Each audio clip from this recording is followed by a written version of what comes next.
Një ditë pasi kryeministri Edi Rama sfidoi SPAK duke promovuar Belinda Ballukun, që tashmë akuzohet edhe për korrupsion, reagime të forta ka patur edhe nga vetë socialistët. Ish-deputeti socialist Petro Koçi ka lëshuar akuzat të forta ndaj Edi Ramës dhe Belinda Ballukut. Me anë të një statusi në Facebook, Koçi shkruan se teksa bulevardi digjet nga protestat, korrupsioni krihet në Fier, duke akuzuar drejt për së drejti Belinda Ballukun, që e cilëson themeluesen e korrupsionit. Bulevardi digjet, korrupsioni krihet. Themeluesja e korrupsionit nuk mund të mos e ushtroj zanatin edhe në një ceremoni kremtimi të përvjetorit të themelimit të Partisë Socialiste. Zakonisht ajo mbjell frikë dhe servilizëm kudo ku e dërgojnë, në detyra shtetërore apo partjake. Mbrëm shfaqi dhe vestin e ligë të përçarjes të themeluesve të PS-s. Ca i ftoi e ca i harroi. Servilët dhe frikacakët rreth saj nuk bzan. Performoi haptas një sjellje ordinere prej hakmarrësje.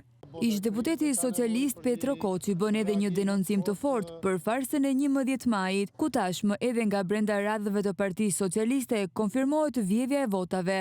As pak njeriu që në zgjedhjet e majit 2025 i solli historisë së PS-s turpin e vjedhjes së votave dhe brenda llojit e verifikuar nga procesi i rinumërimit, apo skandalin e falsifikimit të përbërjes së listës fituese në numërimin e parë të fletëve të votimit. Mëtej në reagimin e tij, Petro Koçi denoncon se si Partia Socialiste e Fierit, nga një parti e përbërë nga personazhe me vlera, është shndërruar sot në një parti në duar të drejtorëve të deleguar, duke kërkuar edhe përjashtimin e personave që janë në ndjekje penale. Kundërto, është edhe vetë Belinda Balluku, që Petro Koçi e cilëson si themeluese e korrupsionit.